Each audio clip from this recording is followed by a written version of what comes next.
বন্ধুরা, মদিনা মুনাওয়ারা থেকে 100 মাইল দূরে খায়বার নামে একটি বিশাল অঞ্চল ছিল, যা সবুজ শ্যামল উর্বর ছিল। সেখানে বিস্তৃত খেজুর বাগান ও চাষযোগ্য জমি ছিল।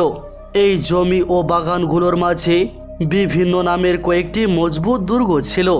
মদিনা থেকে নির্বাসিত হয়ে ইহুদিরা এই দুর্গতে বসবাস শুরু করে।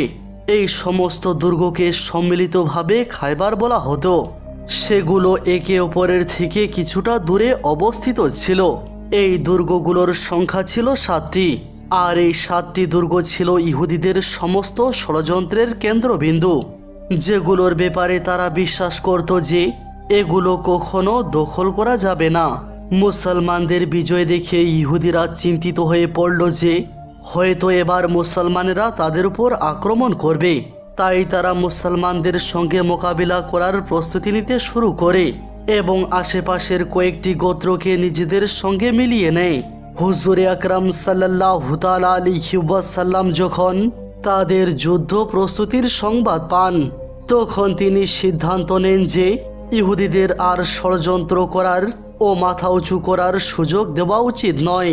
তাই তিনি হিজরি 7ম সনের মুহররম মাসে খায়বার অভিযানের ইচ্ছা প্রকাশ করেন। এই অভিযানে 1500 সাহাবায়ে কেরাম রাদিয়াল্লাহু আনহুম হুজুর সাল্লাল্লাহু তাআলা আলাইহি ওয়াসাল্লামের সঙ্গে অংশগ্রহণ করেন। গাজওয়ায়ে খায়বারের শুরু হয় এভাবে যে এর কয়েকদিন আগেই ইহুদিদের সহযোগী গাতফান গোত্রের কিছু বেদুইন মুসলমানদের পশুচারণ ভূমিতে আক্রমণ করে এবং চারণরত পশুগুলো হাঁকিয়ে নিয়ে যায়। তবে মুসলমানেরা তৎপর হয়ে তাদের পশুগুলো উদ্ধার করে।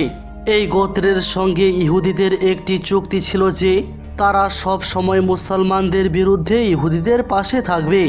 সুতরাং যখন হুজুর পাক সাল্লাল্লাহু তাআলা আলাইহি ওয়াসাল্লামের লস্কর খায়বারের নিকট পৌঁছায়, তখন তিনি প্রথমেই সেই দিকে অবস্থান নেন যেদিকে গাতফান গোত্রের বসবাস ছিল, যাতে সেই গোত্রের মানুষেরা মুসলমান বাহিনীর আগমনের খবর পায় এবং যদি তাদের ইচ্ছা থাকে তবে যুদ্ধ করে নিজেদের উদ্দেশ্য হাসিল করে নিতে পারে।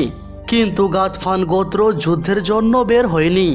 তখন রাসূলুল্লাহ সাল্লাল্লাহু তাআলা আলাইহি ওয়াসাল্লাম অগ্রসর হন এবং রাতের বেলায় যখন সমস্ত খায়বারবাসী ঘুমন্ত অবস্থায় ছিল, তখন তিনি খায়বারের কিলার সামনে পৌঁছে যান। ইহুদিরা নিজেদের রক্ষার জন্য এই অবস্থায় রেখেছিল যে তাদের প্রহরীরা রাতের বেলায় পাহারা দিত, কিন্তু সেই রাতে আল্লাহর কুদরতে তাদের উপর এমন ঘুম ছেয়ে যায় যে তারা মুসলমান বাহিনীর আগমনের কোনো সংবাদ জানতে পারেনি। হুজুর সাল্লাল্লাহু তাআলা আলাইহি ওয়াসাল্লাম তো সৃষ্টিকর্তার দ্বারা উভয় জাহানের জন্য রহমত হিসাবে প্রেরিত হয়েছেন। তাই কিভাবে সম্ভব হতো যে তিনি ঘুমন্ত শত্রুর উপর হামলা করতেন? তিনি কখনোই অবহেলায় থাকা কারো উপর আক্রমণ করতেন না এবং রাতের অন্ধকারে হামলা করাকে তিনি নাজায়েজ মনে করতেন। এই কারণে তিনি রাতে কোনো যুদ্ধ না করে প্রস্তুতি গ্রহণ করলেন এবং সকালে যুদ্ধের জন্য সৈন্যদের সারিবদ্ধভাবে সাজালেন। সকালে যখন ইহুদিরা কৃষি সরঞ্জাম নিয়ে মাঠে বেরিয়ে আসে, তখন তারা মুসলিম বাহিনীকে সামনে দেখে চিৎকার করে বলে ওঠে, আল্লাহর কসম, মুহাম্মদ সাল্লাল্লাহু তাআলা আলাইহি ওয়াসাল্লাম পুরো বাহিনী নিয়ে আমাদের উপর হামলা করতে এসেছেন। তারা ভীত হয়ে তৎক্ষণাৎ কিলার ভিতরে পালিয়ে যায়। ইহুদিরা কখনোই মুসলমান বাহিনীর সঙ্গে খোলা মাঠে যুদ্ধ করতে আগ্রহী ছিল না। যুদ্ধ শুরু হলে তারা কিলার আশেপাশে যুদ্ধ করত এবং যখন পরাজিত হতো তখন কিলার ভেতরে আশ্রয় নিত। 6 দিন ধরে এভাবেই যুদ্ধ চলতে থাকে। জয়লাভও হয়, কিন্তু মূল কিলাগুলো দখল করা যায়নি। অবশেষে হুজুর সাল্লাল্লাহু তাআলা আলাইহি ওয়াসাল্লাম হযরত মুহাম্মদ বিন মুসলিমা রাদিয়াল্লাহু আনহুকে বললেন, আগামীকাল আমি সেই ব্যক্তির হাতে পতাকা তুলে দেব যে আল্লাহ ও তার রসুলকে ভালোবাসে এবং আল্লাহ ও তার রসুল তাকে ভালোবাসেন। সে পেছনে সরে আসবে না এবং আল্লাহ তার হাতেই এই মিশনকে সফল করবেন, তাকে বিজয় দান করবেন। এবং তাকে তোমার ভাইয়ের হত্যাকারীর প্রতিশোধ নেবার সুযোগ দেবেন। প্রত্যেক সাহাবী রাদিয়াল্লাহু আনহুম এই পতাকা পাওয়ার আশা করছিলেন। কিন্তু পরের দিন হুজুর সাল্লাল্লাহু তাআলা আলাইহি ওয়াসাল্লাম হযরত আলী রাদিয়াল্লাহু আনহুকে ডেকে পাঠালেন। হযরত আলী রাদিয়াল্লাহু আনহুর চোখে চুলকানি বা ব্যথা হয়েছে। তখন হুজুর পাক সাল্লাল্লাহু তাআলা আলাইহি ওয়াসাল্লাম তাকে ডেকে তিনার লালা মোবারক তার চোখে লাগিয়ে দেন। এরপর সরকারে দু আলম সাল্লাল্লাহু তাআলা আলাইহি ওয়াসাল্লাম ইরশাদ করেন, বিসমিল্লাহ পড়ো। হযরত আলী রাদিয়াল্লাহু আনহু বিসমিল্লাহ বলতেই সঙ্গে সঙ্গে তার চোখ সম্পূর্ণরূপে ভালো হয়ে গেল। এরপর রাসূলুল্লাহ সাল্লাল্লাহু তাআলা আলাইহি ওয়াসাল্লাম তাকে যুদ্ধের পতাকা দান করলেন। হযরত আলী রাদিয়াল্লাহু আনহু মুসলিম বাহিনী নিয়ে এগিয়ে যান এবং খায়বারের একটি কিলার আরোহণ শুরু করেন। তার বীরত্ব ও অদ্বিতীয় সাহসিকতার পর একের পর এক খায়বারের দুর্গ মুসলমানদের হাতে ফতেহ হতে থাকে। এতে মুসলমানদের হাতে বিপুল পরিমাণ গনিমতের মাল এসে পৌঁছায়। যে দুর্গটি সর্বপ্রথম ফতেহ হয় তার নাম ছিল কমুস। এই দুর্গটি ছিল সবচেয়ে মজবুত দুর্গ। সেখানকার ইহুদিরা যুদ্ধ ছাড়াই নিজেদের ধন সম্পদ মুসলমানদের হাতে তুলে দিতে রাজি হয়নি, বরং তারা যুদ্ধ করার জন্য প্রস্তুত হয়ে যায়। দুই পক্ষ সৈন্য সাজিয়ে যুদ্ধ প্রস্তুত হয়।